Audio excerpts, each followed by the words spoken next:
ఏ రాజేష్ అమ్మకు ఒంట్లో బాగాలేదట. అవునండి, హాస్పిటల్లో ఉందండి. సరే డబ్బు ఏమైనా అవసరం ఉంటే ఇంటికి వచ్చి తీసుకో. అంత అవసరం లేదండి, మీరు ఆ మాట అన్నారు, అది చాలండి. పర్లేదా? ఉంటానండి. అయ్యా కృష్ణమూర్తి గారు, నమస్కారం అండి. నమస్తే. మీకోసం పార్టీ ఆఫీస్ దాకా వెళ్ళొచ్చానండి. ఏంటి పని? ఆ అమ్మకు ఒంట్లో బాగాలేదండి, చేతిలో చూస్తే డబ్బులు లేవు. నేను రాజమండ్రి పెద్ద ఆసుపత్రికి ఫోన్ చేసి చెప్తాను, వెంటనే తీసుకెళ్ళి అడ్మిట్ చేసి. అలాగేనండి. వెళ్ళు. హాయ్. యాండే ఇద్దరిది ఒకటే సమస్య కదా, ఆడికేమో డబ్బులు ఇస్తా అన్నారు, ఈడికేమో ఫోన్ చేసి చెప్తా అన్నారు. ఎందుకు అలాగా? ఆడికి ఆత్మాభిమానం ఎక్కువ, డబ్బులు తీసుకోమన్నా తీసుకోడు.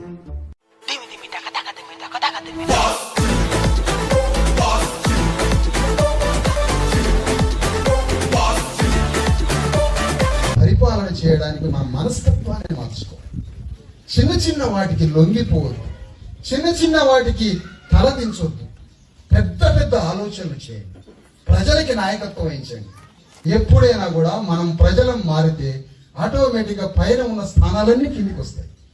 మనం పైన స్థానాలు కిందికి దిగాలంటే మనం మారాలి, మన మనస్తత్వం మారాలి, మన స్వభావం మారాలి. ఇంతమంది యువకులు ఉన్నారు.